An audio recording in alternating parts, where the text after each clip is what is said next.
A lot of this isn't going to make sense to you, and I'm sorry about that. I'm just gonna start at the beginning, with the house.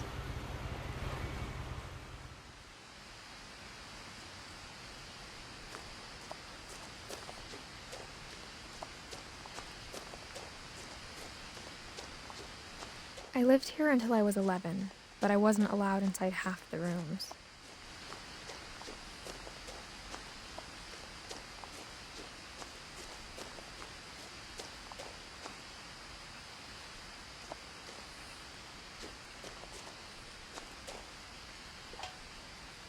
Inside the mailbox were bills from 7 years ago, marked urgent, open immediately. I hadn't been back since my brother Lewis's funeral.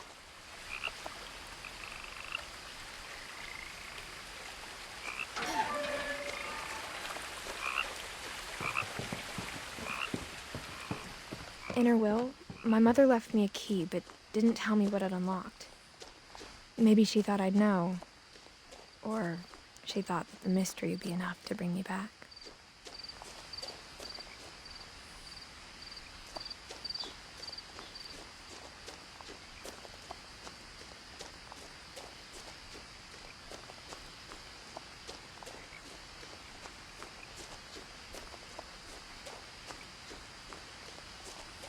No one had driven this way in a long time, but I saw a few hoof prints.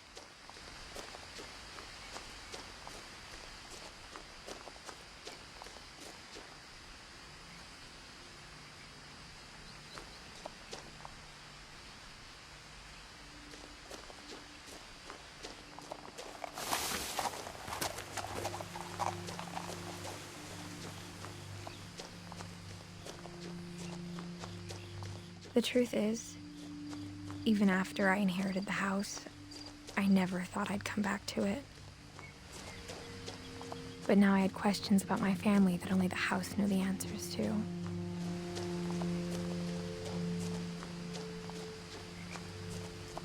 The house was exactly like I remembered it, the way I'd been dreaming about it.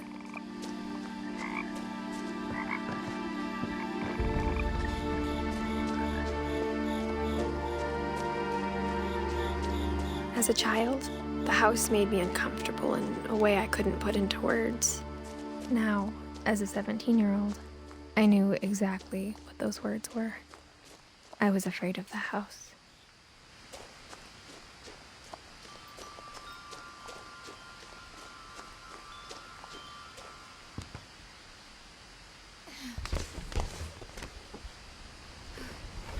Crawling through the doggy door used to be a lot easier when I was 11.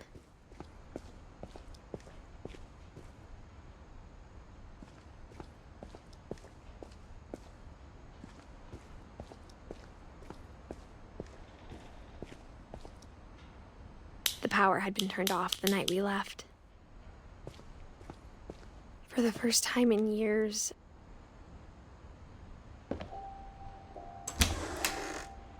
I felt like I was home.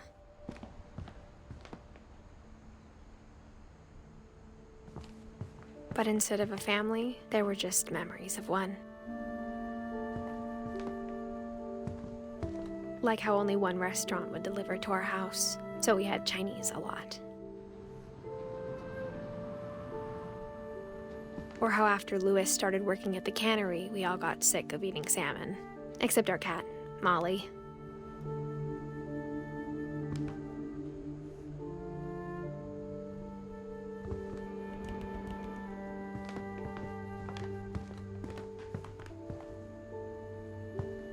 Nothing in the house looked abnormal. There was just too much of it, like a smile with too many teeth.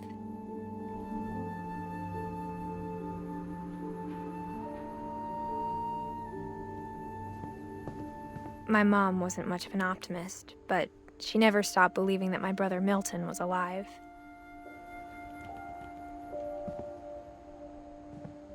A lot of things got left behind in the whirlwind of that last night.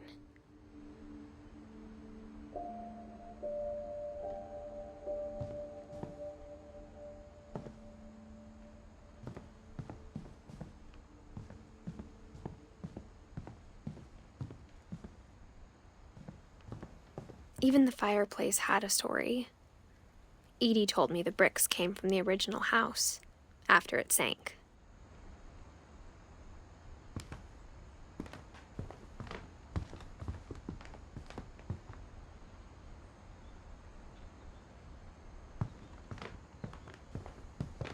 The table was still a wreck from the night we left.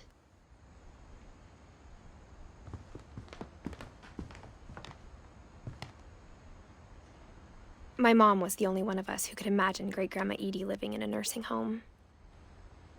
It was like a bomb had gone off, killing everyone but sparing the furniture.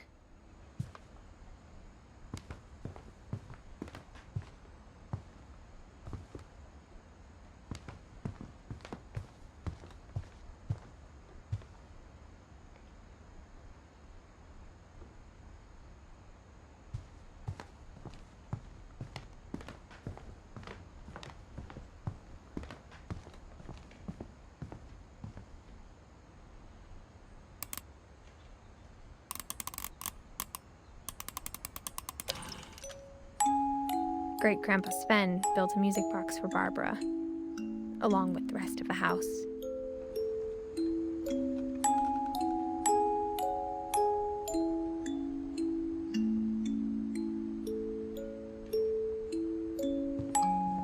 Mom always told me to stay out of the basement, so I wasn't too surprised when the key didn't fit.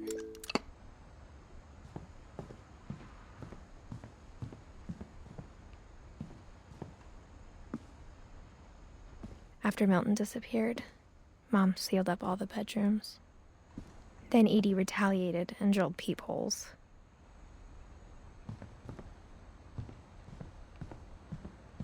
I spent a lot of time playing in Great Uncle Walter's room. I think my mom sometimes regretted not sealing it up. Louis told me there were secret passages, but I never believed him.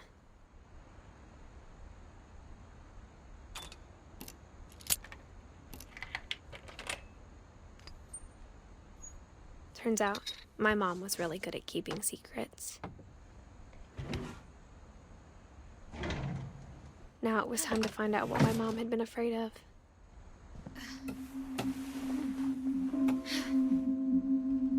From the paintings on the wall, it was clear my brother Milton had been here before me. Reading this, maybe it sounds like I had a plan.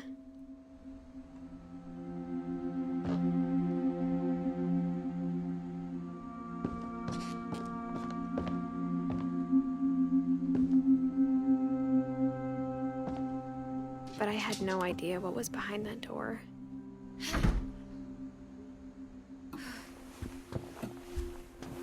Just like I had no idea where all this was gonna lead.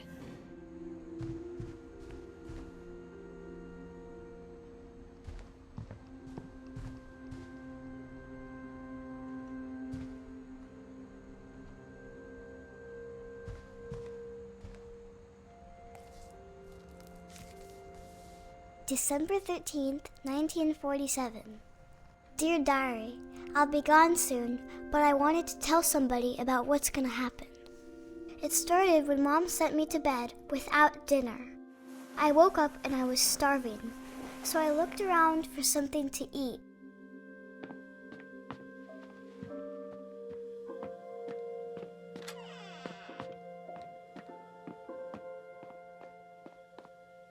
I kept eating and eating.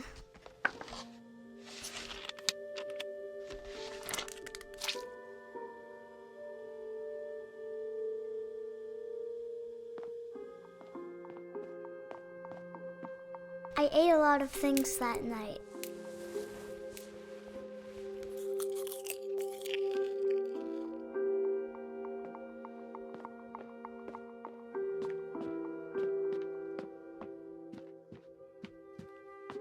The gerbil food was dry, but I didn't mind it.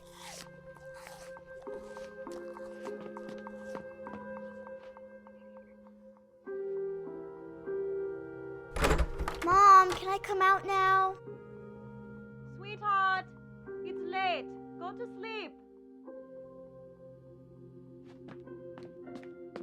Then I heard chirping outside my window. It was a barn swallow going back to her nest. I reached out for her.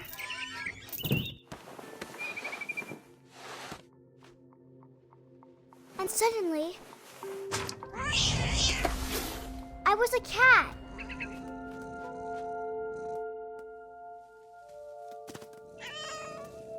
I tried to be quiet, but the bird was really scared.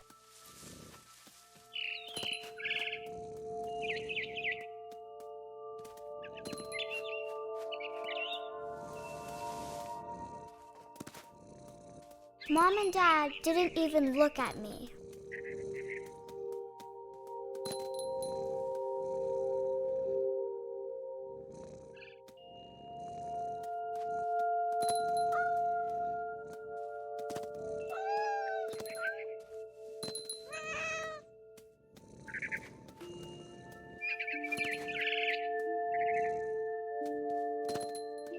The babies were all gone.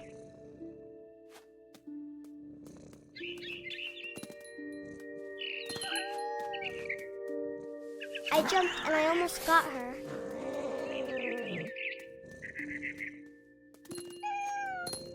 I could tell she was getting really tired. Now I was up in the big tree. I promised Dad I wouldn't climb it anymore. All I cared about was eating that mama bird. I gobbled her up. And suddenly, I was an owl. First, all I heard was the wind. Then I heard little teeth nibbling in the grass.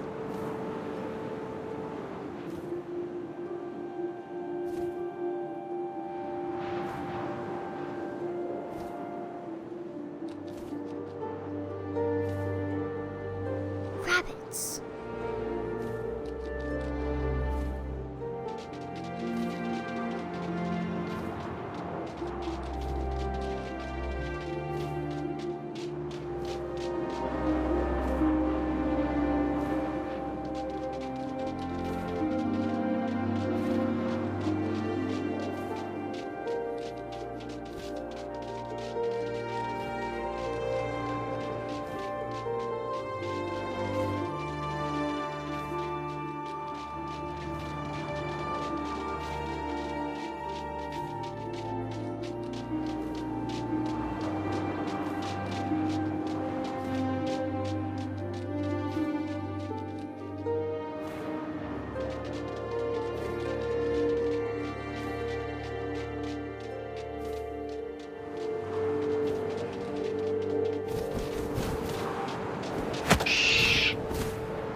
I imagined his face looking up and seeing mine through my talons.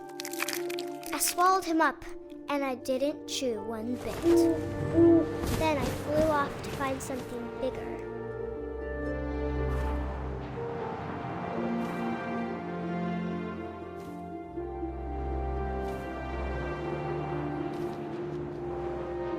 A mama rabbit.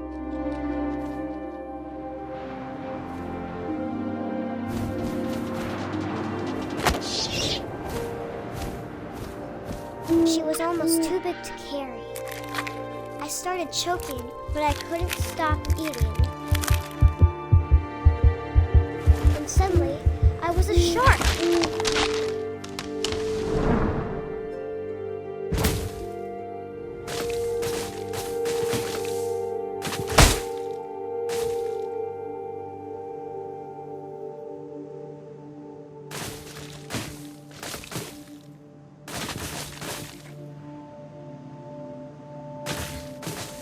I rolled off a cliff and into the ocean. Now, I was hungrier than ever.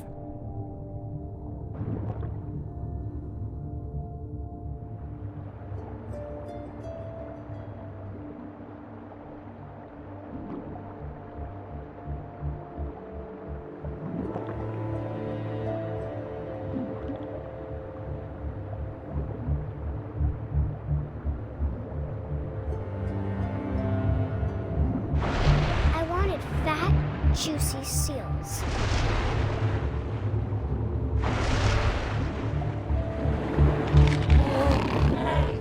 I tore off her flipper, and it tasted really good.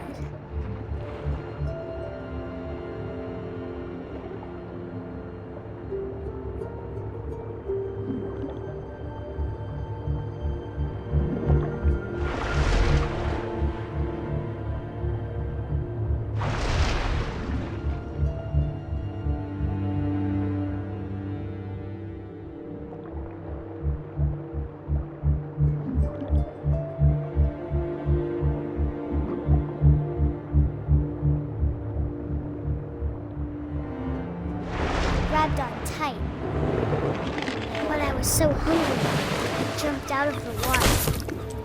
When I opened my eyes, everything had changed.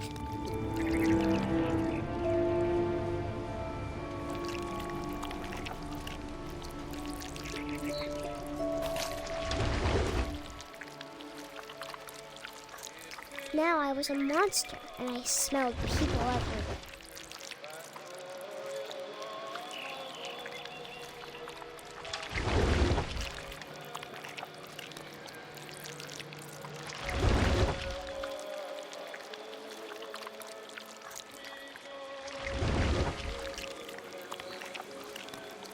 I was big, but I moved real quiet.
Belly with a rusty razor, his belly with a rusty razor, his belly with a rusty razor.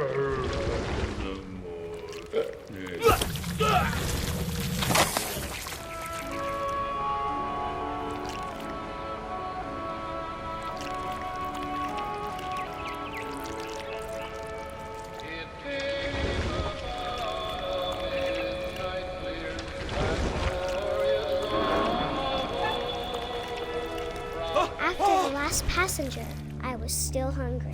And across the water, I smelled something new. Something I had to have, so I swam towards it.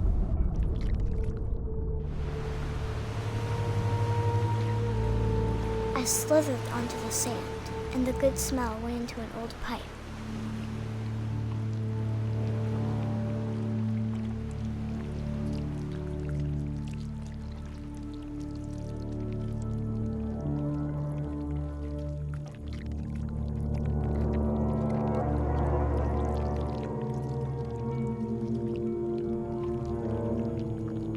I got closer and closer.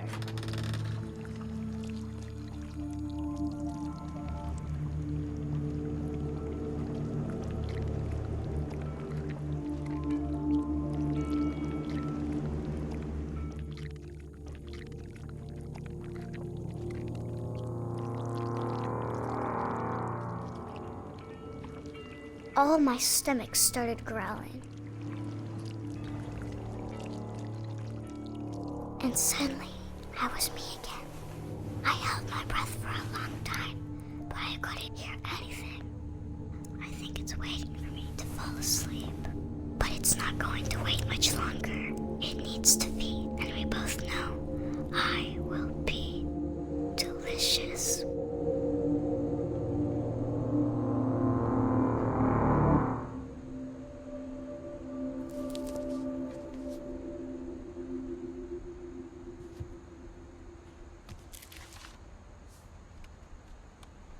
I'm not sure if I believed all of that, but I'm sure Edie would have.